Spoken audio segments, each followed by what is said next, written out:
Hi everyone, and welcome to my channel. My name is Giusi, and I'm an intuitive healer. Talk about healing topics and things that have to do with our subconscious programming, spiritual awakening, and changing our patterns, as well as healing from narcissistic abuse, and more recently my journey with learning that I'm autistic. So today's topic is actually going to be a little bit about healing in terms of one of the biggest programs I offer with my hypnotherapy program is changing your dating patterns, because especially for those of us who have really lived a life with a particular blueprint in terms of what relationships and love looks like and feels like for us, we can go our whole lifetime choosing the wrong people or kind of just staying hooked on these situations and things that are not for us, and add to the mix, if you're autistic, that you can't read social cues as well, and so we end up staying in things far longer than we should. So I compiled a list of 5 things that you should not chase, that you should not have. If someone exhibits these things, or cannot exhibit these things rather, then you should definitely let them go. And I would say that any one of these things is a problem. So ensuring that someone can have all of these things is a good indicator of, a good guideline, or however you want to call it, to measure if someone is a good candidate as a romantic partner. Even your friends, people that you choose to be in your, your tribe, your close friends, should also not have any of these things. Or should have these things, or you'll see by the list. Okay, so let's begin. So the first thing on the list is things to stop chasing is someone who's not choosing you, or someone you have to win over or conquest. So and this is, like I said, it can apply to a romantic partner, or it can a romantic interest, or even your friends. So if you constantly are making yourself available for someone and always being the one who drops things for them and making plans with them, but they're not really holding up the same kind of energy back at you. They're not choosing you. They're not making plans with you. They're not wanting to spend time with you, and they kind of might be flaky or blow you off and things like that, ignore you, or just when it's convenient for them to kind of hang out with you, then that is someone you need to get rid of. So someone who's actively choosing you and wanting to spend high quality time with you. And what I mean by high quality time is that sometimes you might have people, whether it's some friends that you meet, or if you're into someone, sometimes you might have someone who just calls you when they're bored and they have nothing else to do, like last minute plans or something like that. So get rid of that person. That is a no-no. Number 2, someone who can't see you for who you are. So if your friends and the person that you're going to be with should be able to see who you are as a person. They should see your magic. This is really important for autistic people, because we tend to be very different in terms of in contrast to neurotypicals. And so we've often been misunderstood and ostracized for many things. So being able to find your tribe, or your person who sees who you are, is really important. It's very important for someone who can see who you are, the real you, and you feel safe to be the real you with them. And they understand you, and they get you, and they can see things, and maybe they don't have to be like you, but they can understand you and see you and respect you and honor you, and really just allow you to show up in that way without, making you feel bad or different or awkward or uncomfortable and not accepted, etc. So that's a really important one too. So that's number 2. Number 3 is someone who doesn't support you, champion you, or is not your number 1 fan. This should be a given, you would think, but believe me when I say that there are lots of us who have spent a lifetime being people's number 1 fan and champion, and them not being the same for you. So if someone can't champion you and support you, then they need to go immediately. This is for your friends too. This isn't just for your partner. And what I mean by that is when you have goals or you're working towards things or good things happen to you, and these are things that might be generally encouraged or supported or celebrated, etc. You can tell when someone has your best interests at heart by the way that they respond to your success in your dreams and things like that. So if someone might be envious or jealous and stuff like that, they might respond really poorly to that. So things that they might do is they might put you down when those things happen.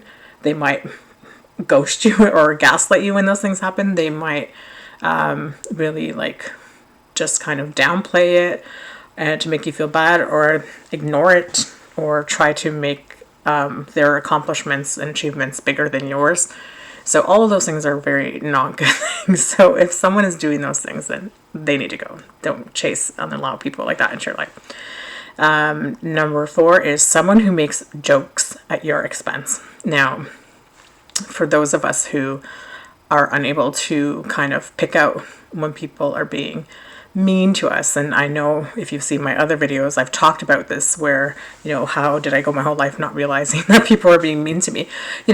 Being very gullible and naive, unfortunately, is a very common thing for a lot of autistic people because of our inability to pick up the nuance, and also because of delayed processing. This is a big one, because of delayed processing. So we don't always realize that people are kind of being mean to us until much later, or maybe not at all. And so this is, if someone's making jokes at your expense, that is never okay. Jokes are when two people are laughing together. Ha ha ha, we're laughing. This is funny. But if someone else is laughing and you're not laughing, that isn't a joke. That's bullying. It's can be, borderline abusive depending on what is going on there. I would argue that if it's kind of incessant behavior, then it's always abuse. But if someone is making jokes at your expense always, and especially if they follow it up with comments like, oh my God, you're so sensitive, or oh, you're always so annoying, or oh, you're the only one who ever has a problem with this, and those types of comments, then you need to get rid of that person immediately. You're not the problem. They are the problem. They are most definitely the biggest problem ever. Get rid of them.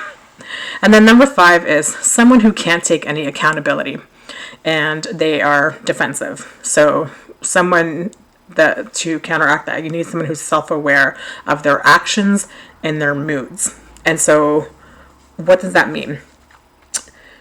This is important because we can have all kinds of mood changes. And I have meltdowns a lot, and I'm very aware of that. And I'm very much aware of when that changes and when I can plow over other people. I remember, I say it to my partner, who's quietly working on the side over there. And I have said it at work in the past when I was really, really stressed out and being really anal retentive and I'll I don't want to say too much because it's not like I was being too much, but when I can come off very aggressive or more dominating and strong. And I always end up apologizing because I'm very aware that there's times when my mood changes and stuff like that. But there's some cases where people are not aware of their mood swings, and they might be triggered by things or upset or whatever the reason is that creates this upheaval. And then they become incredibly volatile in those situations, and they might just really tear into you and be really, really mean or abusive, or just really tear you down and do all kinds of things that are not okay. Or they just treat you poorly, treat other people poorly, and they are unable to take accountability for that. So they have no awareness of it, or they're denying it, or they become really defensive when you bring something up. If you can't bring something up to someone, and if you're upset, because everyone's going to have moments when they're upset or have mood swings and things like that, but if someone can't bring that up to you without you blowing up at them, then that's a problem. So not you, but if you can't bring that up to them without them blowing up at you, that's a problem. So if you say, I didn't like the way you did that, or I don't think that was nice that you took that there, I don't appreciate that you do this, or you use your words to talk to someone, if their immediate reaction is to start screaming at you, then that is 100% a problem.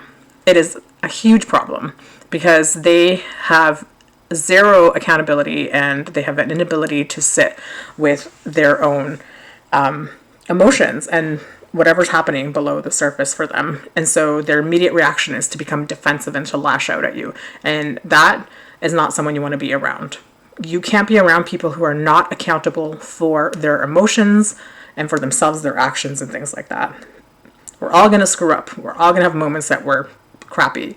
But how accountable are we? How aware are we of that? And how can we,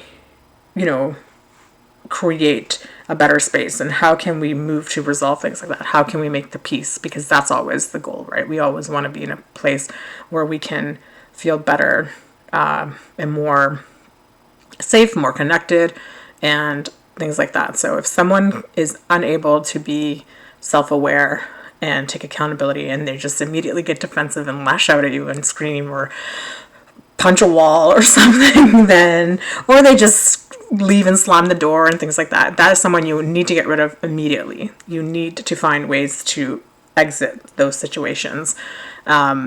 So those 5 things, I made that list. Those are 5 important things to stop chasing. People who have those traits are not people that you want to be around. Definitely not like your friend group, and most especially not your romantic partner. And it's not just all 5 of them. If they have all 5 of them, any one of these things is problematic. And so if you think that you're showing up in those ways with one of those things, then maybe this is an opportunity for us to sit and look at that and say, reflect on that and be like, well, how can I show up? How can I be more self-aware and self-reflective and things like that? But I think it's a pretty good list to look at. And I think it's an important one to mention because in another video that I'll do is, and I think I've touched upon this when I said that autistic people tend to really stay in situations much longer than we should because of a variety of reasons. If you watch that video, I do talk about it, but I want to talk specifically about how much crap we put up with and why that is and the other reasons for that. So I wanted to point that out. So if you're in these situations, I'm pointing them out clearly here, what those 5 things are, and that no, you're not crazy. No, there's nothing wrong with you. Those things are not okay. And if someone is exhibiting those things, then it is always a good idea to remove those people as safely as possible from your life, or remove yourself from them if you can. We want to create connections that feel safe. Feeling safe is very important. For me, it is most definitely important, and I think for the greater population, we need that more and more these days because everyone feels so agitated and volatile and activated right now. So if we can create more safer and connected connections, then that's important. And so these 5 things are a good guideline to keep in your pocket when you're meeting new people, relationships, friendships, etc. Anyways, if you liked this video, you can like it and give it a thumbs up. Follow for more, and yeah, that's it. Take care.